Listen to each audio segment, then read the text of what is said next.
नमस्कार दोस्तों, राधे राधे। कैसे हो आप? आज मैं आपको एक ट्रू स्टोरी बताऊंगी। आई होप आपको मेरी ट्रू स्टोरी पसंद आएगी।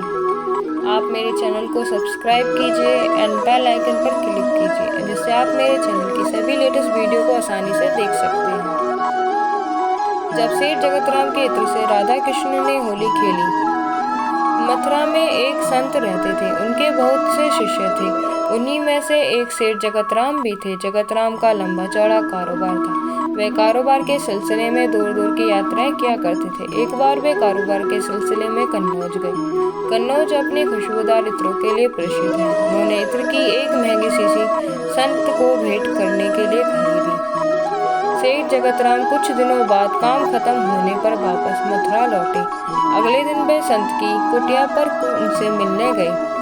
संत कुटिया में नहीं थे। पूछा तो जवाब मिला कि यमुना किनारे गए हैं ध्यान और स्नान के लिए। जगतराम घाट की तरफ चल दिए। देखा कि संत घुटने पर पानी में खड़े यमुना नदी में कुछ देख रहे हैं और मुस्कुरा रहे हैं।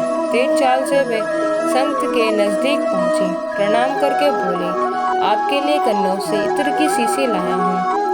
संत ने कहा, लाओ दो। सेठ जगतराम ने इत्र की शीशी संत के हाथ में दे दी। संत ने तुरंत वह शीशी खोली और सारा इत्र यमुना में डाल दिया और मुस्कुराने लगे। जगतराम यह दृश्य देखकर उदास हो गए और सोचा, एक बार भी इत्र इस्तेमाल नहीं किया, सूंघा भी नहीं, पूरा इत्र यमुना में डाल दिया। और वे कुछ ना बोले और उदास मन घर वापस लौट गए। कई दिनों बाद जब उनकी उदासी कुछ कम हुई तो वे संत की कुटिया में उनके दर्शन के लिए गए। संत कुटिया में अकेले आंखें मूंदे बैठे थे और भजन गुनगुना रहे थे। आहट हुई तो सेठ के द्वार पर देखा। प्रसन्न होकर उन्हें पास बुलाया और कहा, उस दिन तुम्हारा इत्र बहुत बड़ा काम कर गया। सेठ ने आश्चर्य से संत की तरफ देखा और पूछा, मैं कुछ समझा नहीं। संत ने कहा, उस दिन यमुना में राधा जी और श्री कृष्ण जी की होली हो रही थी। श्री राधा जी ने श्री कृष्ण के ऊपर रंग डालने के लिए जैसे ही बर्तन में पिचकारी डाली, उसी समय मैंने तुम्हारा लाया इत्र बर्तन में डाल दिया। सारा इत्र पिचकारी से रंग के साथ श्री कृष्ण के शरीर पर चला गया और भगवान श्री कृष्ण इत्र की महक से महकने लगे। तुम्हारे लाए इत्र ने श्री कृष्ण और श्री राधा रानी की होली में एक नया रंग भर दिया। तुम्हारी वजह से मुझे भी श्री कृष्ण और श्री राधा रानी की कृपा प्राप्त हुई है। सेठ जगतराम आंखें फाड़े संत को देखते रहे। उनकी कुछ समझ में नहीं आ रहा था।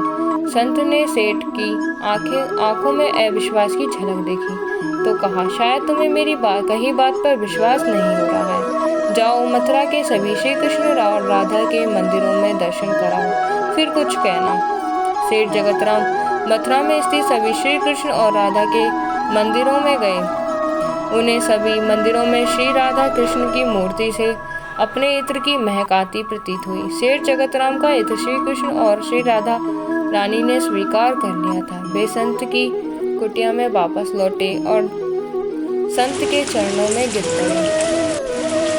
सेठ की आंखों से आंसुओं की धार बह निकली और उसे संत जी का अधिकार मालूम हुआ। संत की आंखें भी प्रभु श्री कृष्ण की याद में गीली हो गई। इसलिए सदैव ध्यान रहे कि संत महात्मा भले ही हमारे जैसे दिखते हों या रहते हों, लेकिन वे हर वक्त ईश्वर में मन लगाए रहते हैं। हम जैसों के लिए यह अधिकार तब प्राप्त होगा जब हमारी शक्ति बढ़े, हमारी भक्ति बढ़े, नाम सिमरन बढ़े। बोलो बाके बिहारी लाल की जय, बोलो राधा रानी की जय।